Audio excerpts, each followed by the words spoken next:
Welcome to 3D Graphy News. It's been a great time for us to connect with key respondents and experts and researchers and scientists who are actually end users of 3D technology. And at the same time, we are also privileged to connect with some of the experts in 3D technology and OEMs and companies who've been offering services in 3D technology for the last almost a decade and more.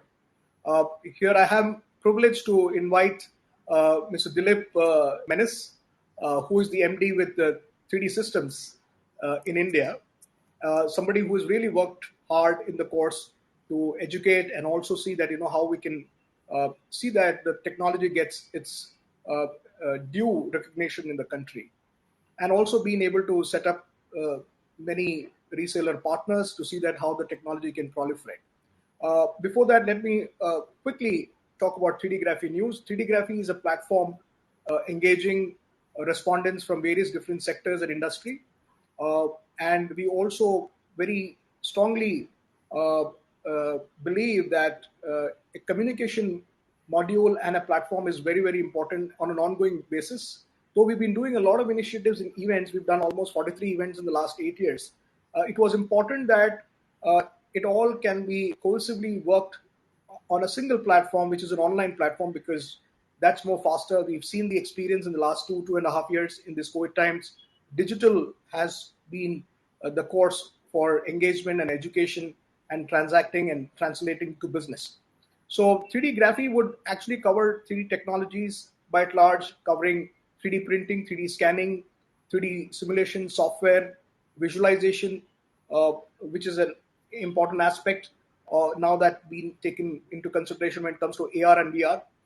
And all of these technologies will complement each other, and because it's a value chain in terms of the offering to the end user, and the end user then chooses what technology that they can procure and see how that can be effectively useful in their area of specialization, may it be aerospace, defense, or automobile or tooling, or dental and maxillofacial, to an extent that we know that customized manufacturing, dental and maxillofacial is gaining a lot of traction. And without 3D printing, I think it's becoming difficult because you can't have it in conventional methods. At the same time, in orthopedics and spine and bioprinting, so a lot of active responses we've been able to collect, and so there has never been a dearth of information or content today. So we thought, why not have this as a platform on an ongoing basis, translating information to the right respondents who are looking at absorbing and learning, and then probably also implementing, even to start with their own center going forward. So it's a great privilege and an opportunity for us to introduce you to the key respondent, Mr. Deelip Menezes, who is the MD with 3D Systems. Menezes, quickly, I will want to ask you, how did it all start? Since you've been in the epitome of 3D technology in the country, and 3D Systems being one of the leading companies to start the technology, how did it all start in India, Deelip? Yeah, thanks for having me. So 3D Systems entered into India indirectly many years ago via a partner. And then finally, from one partner, we turned into two, and then we have multiplied to around 4 or 5 now across the country. Initially, we concentrated on the prototyping application because that is what our printers were good for at that time. Not just our printers, even our materials. But over the years, through various acquisitions, various new R&D developments that we have done internally ourselves, and also with partnerships with other companies, other technology companies, we have been able to grow our portfolio to be the widest in the industry. So we have 6 different platforms. We just acquired another company that prints using another technology, which now, so it's going to become 7 platforms. We have around 130 plus odd materials, which means that to solve one application, we can offer multiple kind of avenues, based on the customer's needs, the volumes, the budgets, and stuff like that. So while it started very small, it has grown into something that is really huge now. But I would like to say that we are still only scratching the surface. There is a lot that this technology can be used for. Every day we are finding new applications, and I think so. This is just the start of a journey.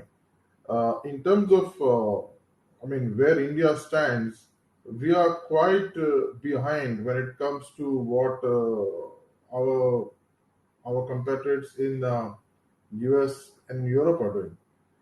We really need to start to implement those kind of solutions in India, and that is what me and my team of partners in India are striving to achieve. So, Dilip, what is your first, focus to see that this technology gets more traction in the country? Because I'm sure education and communication and propagation is important through various marketing sources. But if it has to be very specific, what will be your first, and what has been your experience in the course? Because it's been almost close to 2 decades, Dilip, that we've started, or even Yes, yeah. yes. Okay. So what So, was what is your experience? Where is the focus needs to be? So because with your experience. So the focus now needs to be on the production applications of 3D printing and AI. So on the prototyping side, there are a lot of OEMs who have got lots of different kinds of printers and technologies and materials. Um, and that side of the market is more or less saturated. And the real value that's being added in the industry now is on the production side. Now, when I say production, we need to understand that the use of 3D printing not as an aid in production, like 3D print a jig or a fixture that is then used on the production line. I'm talking about something else. I'm talking about actually 3D printing the end use parts. I don't mean use of 3D printing in the aid of production. Say an example, you can print a jig or a fixture to be placed on a production line to aid in the production. That is not what I'm talking about. I'm talking about using a 3D printer to actually mass produce end use production parts that go into machines. So this is what we are doing as a company. We have got um, proper high-end technologies that give you the finish of a injection molded part.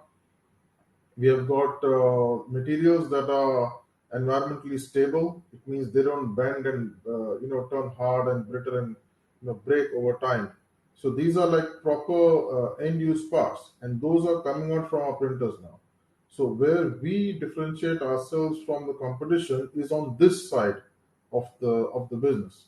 So in the management terms, if I put it, they have this red ocean and a blue ocean strategy. So the red ocean strategy is where all the prototyping is at the moment. The cost of printers. So there the fight is on the cost of the printer, the cost of each part. They don't care much about the finish because you can do some other post processing. You can sand the parts. You can do paint it and plate it and do stuff like that. Why? Because you are just going to print one or two or three or four parts in the end. But when you come to the production side of the business, that is what I would say as the blue ocean. There are no OEMs apart from us who offer actually environmentally stable resins. Some of them claim, but what we have uh, is actually the real thing. So that is where we are concentrating now. So it's not that we are not paying attention to the prototyping side of the business. We are already strong there. Most of our customers on the prototyping side, and we are growing the business there. But the real focus and adoption of additive manufacturing, the manufacturing in AM, that is happening on the production side. And that is where we have started to really gain some traction, especially with our Figure 4 range of the production materials. And that is where the journey is just starting. There's a lot more that we have to do here in India. And basically, I'm trying to replicate the successes that my team has had in the US and Europe. And I hope to do that along with our partners. So Dilip, one more thing that you mentioned about production. Now, since an effective way is CNC, so we are not competing with CNC, or are we? That's the question. But But then we see that additive is also a technology where you can actually have these customized parts. So customized manufacturing, I think 3D printing is a game changer. There is no other option. But when it comes to mass customization, uh, there's a great possibility, because as we progress with time, there are various manufacturing processes wherein probably you don't need an injection molding for maybe 50,000 of these parts. I'm talking about maybe drones as one particular example, because again, you can make these drones lighter, efficient. You can make it more flexible in terms of the choice of what the drones would entail to be. I mean, what it is to be used at various different areas of specialization where they can be used. So I just wanted to understand now, when you talk about production, uh, scale, time, efficiency, and speed and numbers is always going to be a challenge. So, which are the sectors that you can immediately pinpoint that these are the sectors that we are working on when it comes to research and development, and for that particular sector, in terms of enhancing that particular sector to ensure that how mass production can be a benefit. Yeah, so I would answer the question a little differently. So I would not say it is about the sectors to choose from, but it is all about the part quantity. So just to give an example, our figure 4 printer, we don't manufacture hundreds of thousands of them yet. We manufacture them a few hundreds of thousands at a time. So this is not that the printer is unique and it has different parts. That's why we use 3D printing to print some parts of it. These are standard parts, but the part quantity itself is less. The design can change over time. So we don't want to spend our time, energy, and also effort and also money to cut multiple molds and order 30,000 parts at once, because that's how you can get the per part cost less. So we have got some parts in our printer which are printed on the printer itself, and these are parts that will stay with the printer and work for years and decades to come. So if you look at any product that is there, if you don't need hundreds of thousands of parts immediately, and you know that the design can change over time, then you can explore 3D printing as an alternative to injection molding, which is what we have done ourselves, and a lot of our customers are also doing it now. So this is a change that we need to bring about in the industry. Now, by doing that, what happens is companies in India will get more competitive. They will be able to reach, get the products to market faster.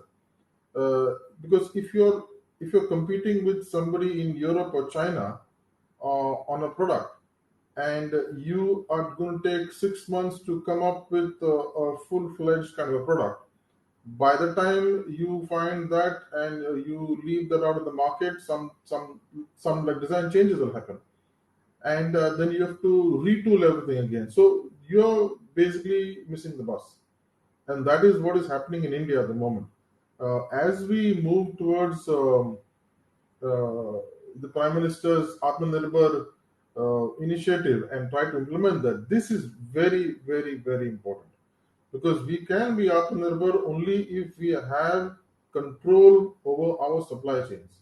Now, to get any parts, we have to place an order with somebody in China, and just because the per part cost is less over there, we don't do it over here in India, and then we get stuck up. Lots of stuff happens. If you can insource these parts, either get them printed in India or basically get them printed in your factory itself, you get to eliminate suppliers. So there are a lot of things that can happen with this technology, especially on the production side. So again, I want to bring back the distinction when I say about production. This is not about printing things that aid in the production, like jigs and fixtures. This is about actually producing parts using 3D printing. No, no, very interesting actually. But Dilip, when you mentioned about the government's initiative also, so we are very happy to know that the Ministry of Electronics and Information Technology has now set a roadmap. So there's a pathway at least that has been created for national additive manufacturing strategies. which also has a clear defined intent to come up with 500 different parts innovatively. So which means we are also looking at creating a pool of a belt of respondents coming with innovative solutions, and maybe creating IPs for that matter. Because I think creating IPs and products is an intelligent thought going forward. And of course, then to see that, how 3D technology can also integrate with the larger manufacturing set when it comes to CNC and other machining processes. So 3D for many of them who probably would also want to understand uh, 3D printing, which I believe, yes, it is actually a part of a shop floor for everybody to procure. Every shop floor needs a 3D technology with the current technology. So how do you think an integration model can be really worked in this kind of a scenario? Because we are not saying that we are here to compete with any technology. We are here to help, and it's going to be more like we are complementing various other machine tooling processes. Any take on that? Any inputs that you want to share on that? Starting with the IPs, and then about how this integrated module can also work when it comes to the shop floor for various engineering and plant, as in plants in the country.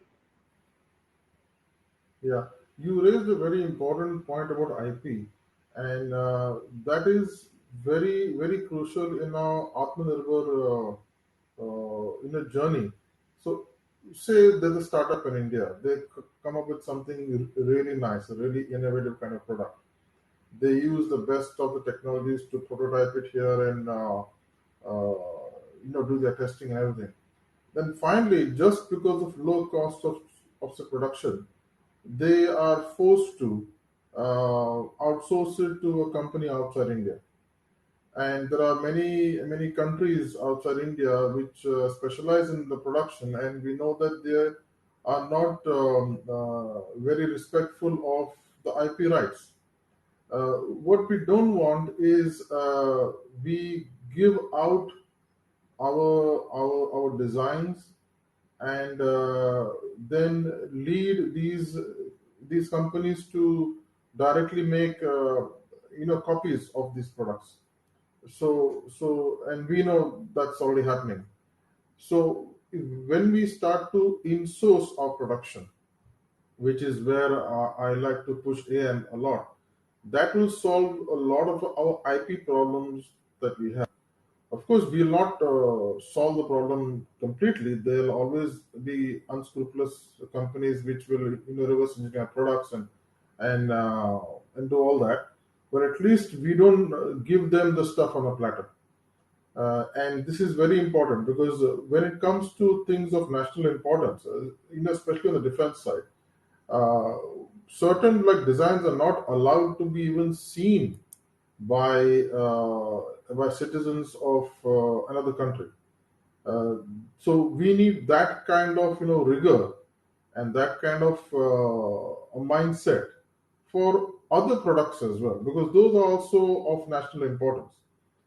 If we start to treat our IP like we should, then I think so we can use our tools in AM to actually implement those things very well. So that is one thing I'd like to say about that. As far as integration goes, yes. See, I'm not saying that, and I also believe that AM is going to replace, traditional manufacturing. It is there to augment. Uh, for example, you can make a part using injection molding. You can make the same part in the absolute same way using a 3D printer. You cannot know the difference. I was speaking at an event the other day in Mumbai, and I started my presentation by handing out a part to the audience. And I asked the person in the front row, tell me if this is injection molded or 3D printed. And he said it is injection molded. So I to explain to him that no, it is actually 3D printed. Now that I've told you that it's 3D printed, can you tell me how it was oriented in the printer? Because you will be able to see some build lines, right, as you print. So he looked at the part closely and he could not understand how it was oriented. So I said, okay, pass the part along to everybody else in the audience. and I started my presentation. After every few slides, I stopped the presentation and I asked whoever was holding the part at the time if he knew how the part was oriented, and the answer was no. And I also said that whoever tells me the right answer gets to keep the part. Now, at the end of my speech, the part came back to me. So this is the kind of output that is coming from printers right now. A room full of maybe 150 experts of injection molding who have got decades of experience could not know the difference between an injection molded part and a 3D printed part. So if the technology has reached to that level, then we need to see where this technology can be used. So I'm not saying it is best to print like say like a million parts. I don't think so, because maybe to do that the best thing is to actually cut a mold. But if you're going to if you need just maybe 50, 100,000, maybe 5,000, 10,000 parts also, it may make sense to explore this, because the per part cost to print a part is exactly the same. You print one part, the cost is X. You print a million parts, the cost of each part is X again. But in injection molding, it's not the case. For the per part costing of injection molding to come down, you need to manufacture a lot of them, because you have to amortize the cost to the mold. So if you have the right part quantity, the right kind of design, if you can find a material which is used in a 3D printer that is suitable to your needs, if all those things align well, then I think so you should seriously consider using 3D printing to do mass production. And that is what me and my team of resellers do. I mean, all day round. I'm just traveling down the country every week, talking to customers, explaining that don't look at 3D printing as a rapid prototyping kind of a technology. Yes, it can be used for that, but the real promise of 3D printing is in the mass production, changing the way we produce parts. Yeah, so that's very interesting actually. So when we talk about mass production, the immediate sector and the industry that we immediately get to know is automobile, to that kind of a scale, at the same time numbers. So in terms size and also the numbers. Uh, so what is the kind of traction that we see for 3D printing in that particular sector? For what I understand is EV is going to be gaining a lot of traction, because I know of some case studies where electric bikes have started, manufacturing metal parts, and it's been instituted and it's running very very well. What I could also understand, correct me if I'm wrong, Dilip, for smaller inventories also to begin with, I think 3D printing becomes a very good source to start when it comes to electric vehicles, because you can plan it, you can make your vehicle lighter with lactic structure, making it more convenient, play with different materials for that matter, with carbon fiber and metal, various options. What do you see that as a prospect in the country going forward, Dilip? Yes, so automotive is quite interesting. So that was the first industry that adopted 3D printing. So the founder of our company, Chuck Hull, he invented 3D printing in 1986, and the first application he used it for was to prototype parts in automotive. So that has been an industry. Even in India, the one of the first customers that we had was all automotive giants over here. However, it's interesting. The larger a company gets, the more opposed they are to change their processes. So, the large automotive OEMs fall in that kind of category. There are some uses wherein they can mass produce parts. Uh, However, two things come in the way there. One is they are resistant to change, and also the extremely large numbers that they need. So in most cases, the traditional manufacturing works there well in most cases. But on the EV side, things are different. These are startups. These want to break the glass ceiling above them. They are completely open to moving fast and breaking things. They want to try out new stuff. For them there is no normal. For them, they cannot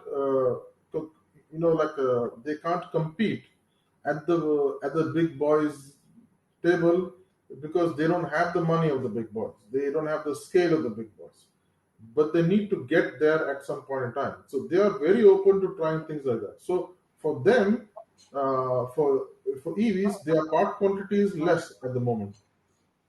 Eventually it won't be, but right now it is less. So for them, additive manufacturing is actually perfect. We have the right materials for them. Say example, take a scooter manufacturer, electric scooter manufacturer. Uh, they have got switch gear. They have got connectors. There are so many things inside an automobile, Even especially. battery covers. Even battery covers. Yes, these things can easily be done by printer, and there's no need for more. So when that happens, you don't have a supplier. I mean, you can outsource even the printing if you want to, but you don't need to. Plus, you are changing the design all the time because you are a startup. You put things out of the market, and then things break, and then you have to change things all the time. You can't have a situation wherein you have contracted a supplier to manufacture like 50,000 parts of one of the parts of the automobile, and then you have this huge inventory which you have paid for, and now you have changed the design. I mean, something goes wrong with the car or bike, and now you're stuck with this big inventory. It's absolutely useless. You can't change those parts; they are injection molded. You can't tweak them, and you have all that inventory, and you have the cost of the mold that you have already spent for, and it's all a complete waste of time. So companies like EVs are perfect for things like that. Companies that also make drones, they're also breaking things all the time. They also trying stuff all the time. They don't have to give a supplier an order for 20,000 drones.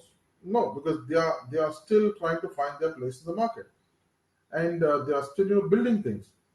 So companies like that can easily use AM to print end-use production parts, and these are really tough parts. We have got flame retardant parts. We have got tough, rigid rubbers, flexibles.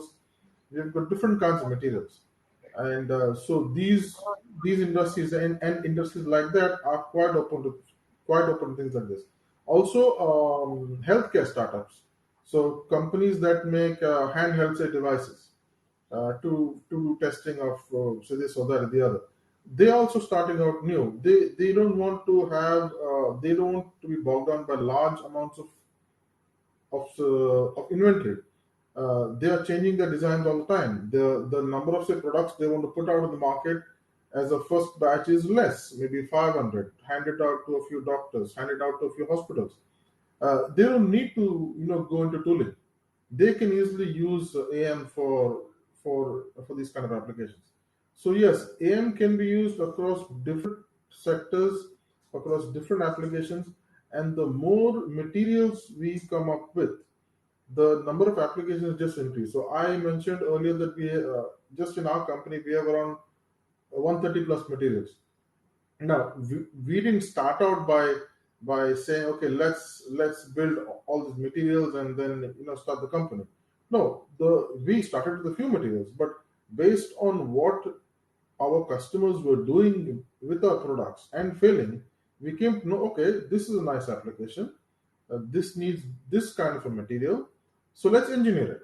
So like this way, over the decades, we have gone on adding materials to our portfolio and helping to enable new applications. So that is what we do. So there are a lot of industries which can use this, and we are here to help.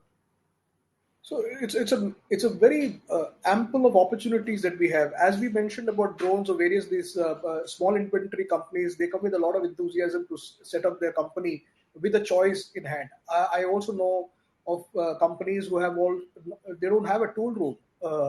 Dilip, I'm sure you would also be knowing there will be a lot of companies, but not in India. But I think we are waiting for the day that maybe a company would want to start up with an additive center alone to look at that as an option with smaller inventories. So the idea is to have budding startups coming with that kind of a mindset to look at innovative products which can be flexible. So it could be maybe 30 different varieties of bikes with different designs because today the consumer is looking at new designs. and he wants to adapt with the new design because he doesn't want the same design maybe for 6 months. He doesn't wait for it. Everybody is looking at new design. So that is what we're seeing in big OEMs and automotive companies. They are the traction is fast, coming with new models. So here is a possibility for these startups maybe to look at that as a business model to really be at the top end to score their potential in terms of penetration, being a very like a blue ocean strategy to be an innovator company and still make a mark of their own. So additive does help. So here, when we also spoke about this, is also design, which is a very important aspect. So design for additive manufacturing is also the key. What do you think about design for additive manufacturing in terms, because everything needs to start from institutes, Dilip, and we've also seen that you also have been able to register a very good set of your plan, to ensure that institutes get to be updated of 3D technology.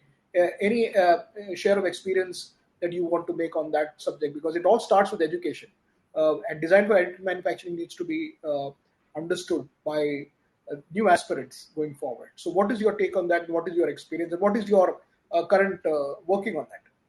Yeah, so you actually have raised a very important point. So while we talk these nice things about the technology and how it can solve so many problems, we also have to be mindful of the fact that these machines don't work on their own. They not just need operators. So operators can be, anyone who's learned to operate the printer. These are quite, simple things.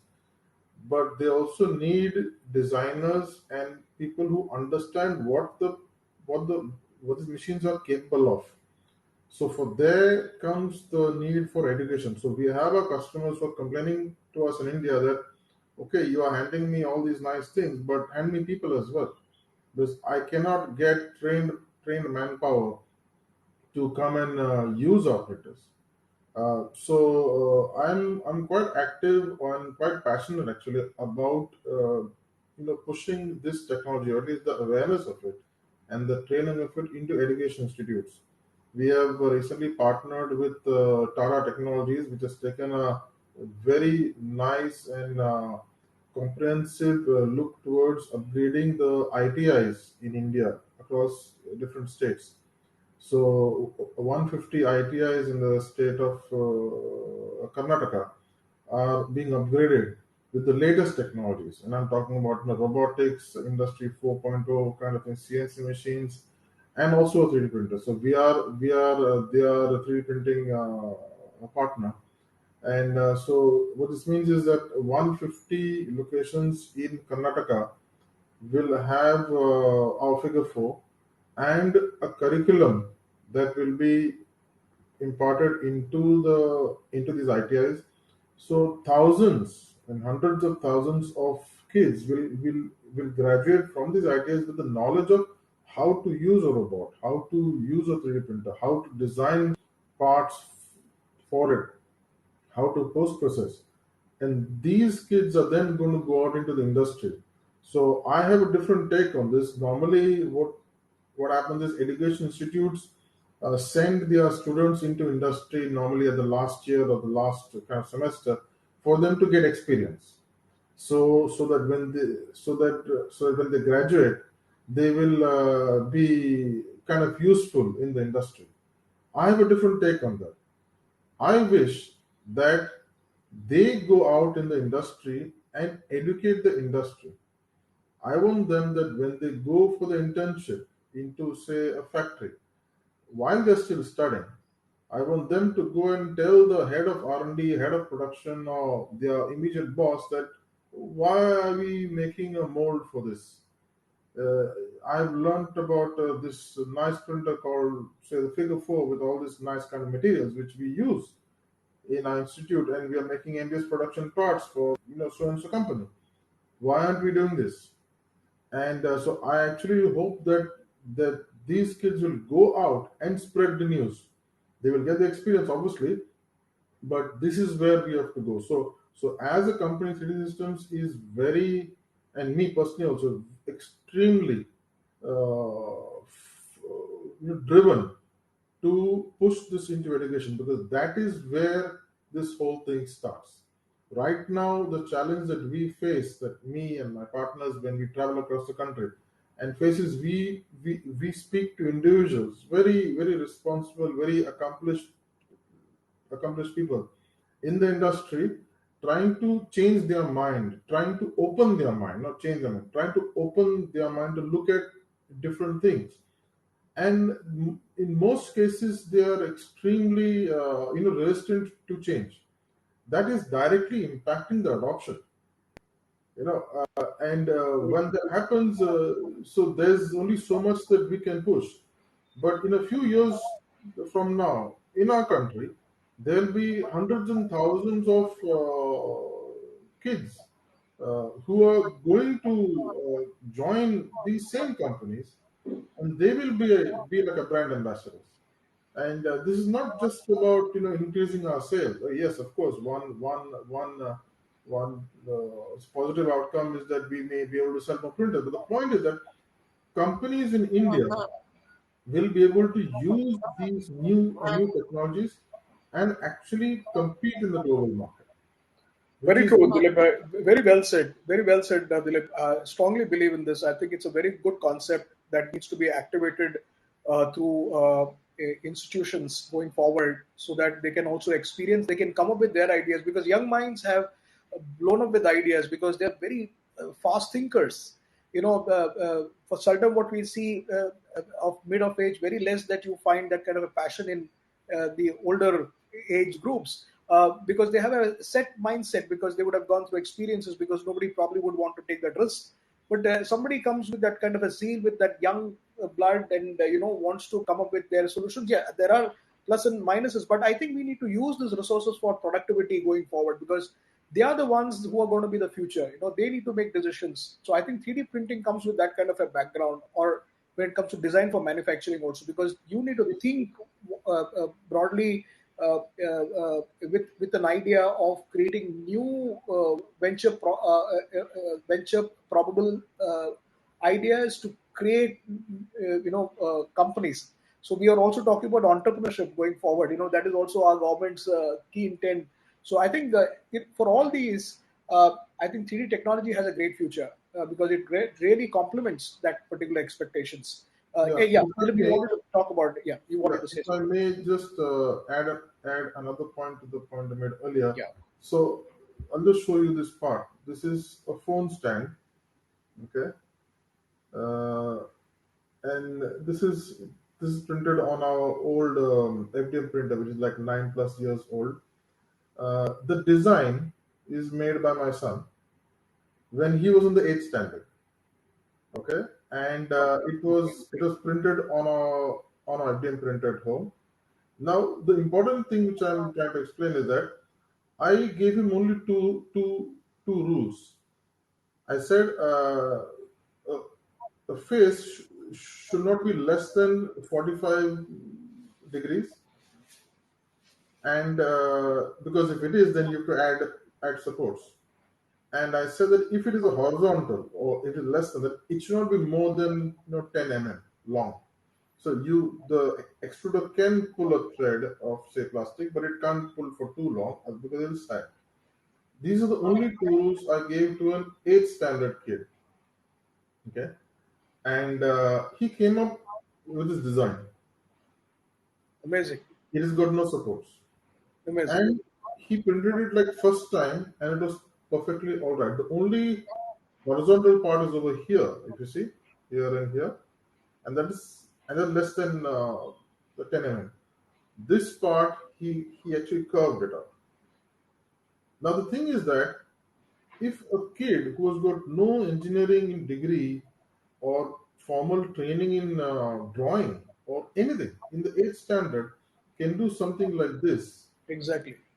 can you imagine what you know people who have access to all these kind of technologies Yeah. will be able to, what kind of products they will be able to make. I always say that there's nothing special about kids who say graduate from say MIT or some high-end institute. There's nothing really special about them. Yes, everybody's smart, The only difference and the reason why they can come up with wonderful ideas is access to technology. You know, but genetically everybody is same. Everybody's got the same amount of gray cells. Everyone understands the same kind of logic. The world around us, it looks exactly the same. But when you don't have access to technology, you are forced to live in your small corner of the world, and then you're bound by these limitations. So I feel that if the government, and they are doing an excellent job to to promote these new technologies into academia, I firmly believe that in a decade from now, you are going to see some amazing companies in India run by startups. The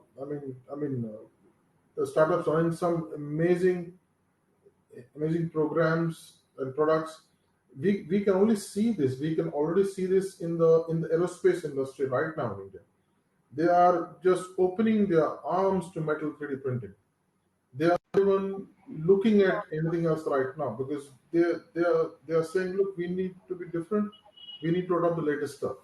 So Very true. aerospace is a little high up there in the pecking order, but as this gets implemented and taught into schools, into colleges, people are going to move away from things like this, trying to print small toys, and they are going to start to make some real stuff. Yes, yes, yes. And this is going to be very consequential for a country like India. Yeah. We So don't know, design, in fact, we don't understand what this change is going to bring about in the country. Right now, we have an idea, but I feel it's going to be huge, really so huge. there's a huge potential. I think the direction should be right. Working, I mean, obviously the institutions and more important the government also can probably help create that pathway to make 3D printing and 3D technology democratize in the country, because while it gets democratized, it's accessible for everybody. So Yes, there could be rebates, or there could be some kind of benefits that companies could also get, ensuring that it gets that kind of a proliferation in the country. So what do you think that as a company, now that are we also looking at manufacturing this here, Dilip? But that all depends upon the scale of business that we might yeah, want to be. okay, yeah. So But it's so still tight. things make sense when so the one thing is that as a technology company, we are very conscious and very safeguarding of our IP. So we make our products in the US and in Europe, not it's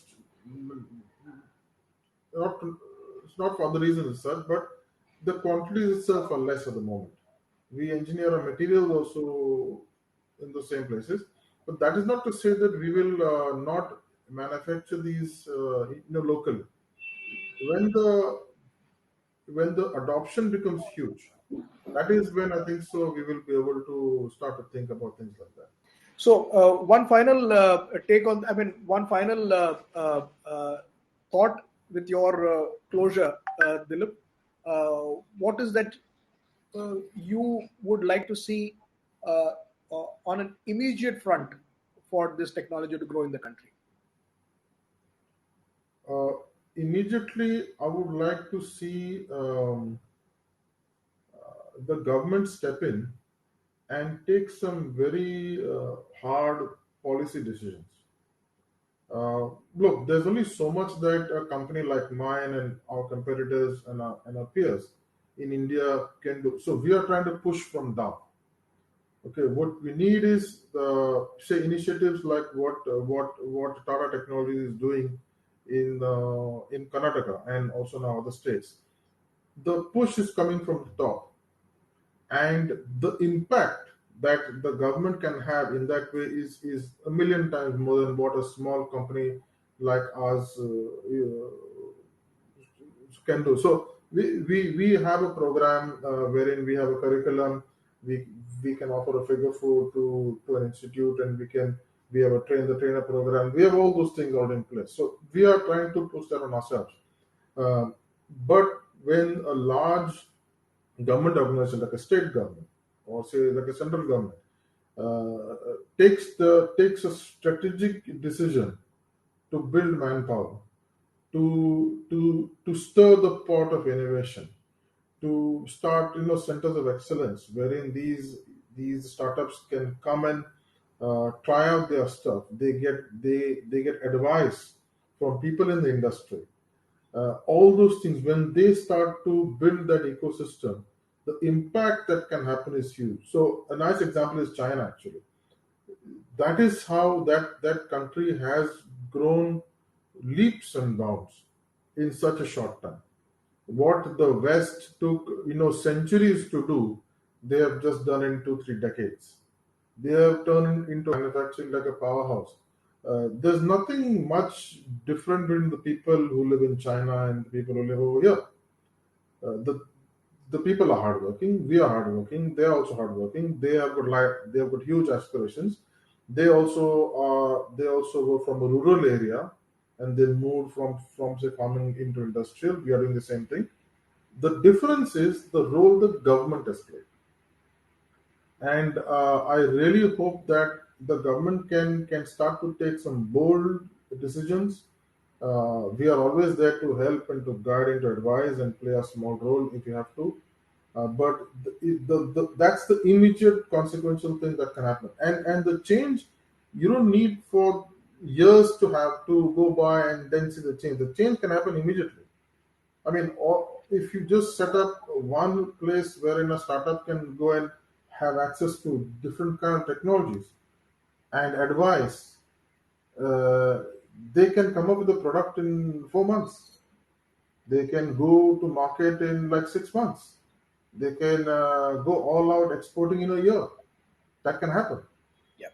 Uh, just an example, look at Turkey. So everyone is talking about the Bayraktar drones now, which are being used in the conflict in Ukraine.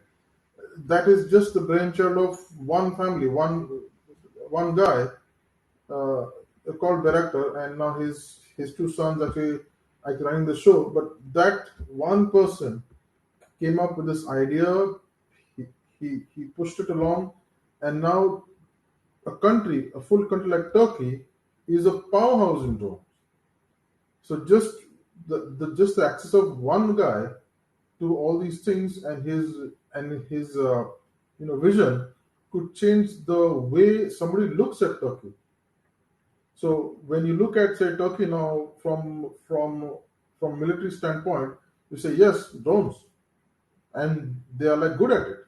The stuff that those drones can do is quite amazing. So imagine if in each state of India there are 10 such guys who spring up over the next say 5 years. Can you imagine what can happen in India in different industries? Okay, so that is what we actually have to do, and that can happen fast. So I really want the government to start to maybe work with industry and set up policies and take concrete action. This is very important. Thank you so much, Dilip, for your great insight and with your experience that you have been able to build as a catalyst for 3D technology in the country. It was a pleasure to have you and your inputs on the subject.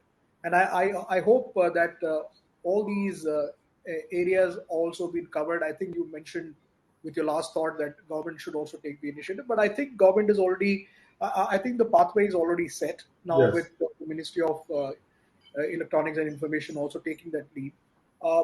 It needs some time for the other ministries also to see and experience it, and we also are working with various other key respondents from various ministries, and probably if I can get their inputs one day for an interview also with their inputs, because that's the way that we would want to work as catalysts to ensure that step by step we try and approach and get the larger expectations that we are looking at for the country going forward, because we need to see that how country can be more efficient, we can have more manufacturing minds and more startups who can come with creative ideas and then come up with solutions using the technology. So technology is a part and parcel of the exercise, ensuring that how India can be a center of excellence and also a manufacturing hub, as the Prime Minister and the government is very clearly setting up the pathway going forward. So Yeah. it's always a Uh, pleasure to be a part of exercises to indulge and take things forward. So 3D technology also has that opportunity. Thank you so much, Deelip, for your time and your presence, and thank you and have a wonderful day. yeah. And So, thank you. Yeah, just once please. again, if I could just make one small point about the government.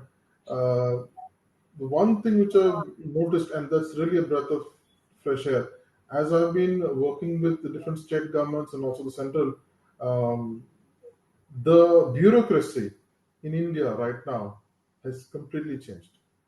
We have young guys wanting to move fast. They are holding us accountable on things, and they are really driven. Yeah. So my view of the bureaucracy that I had has been completely shattered ever Yes. since I've started to go out across the country and meet different offices.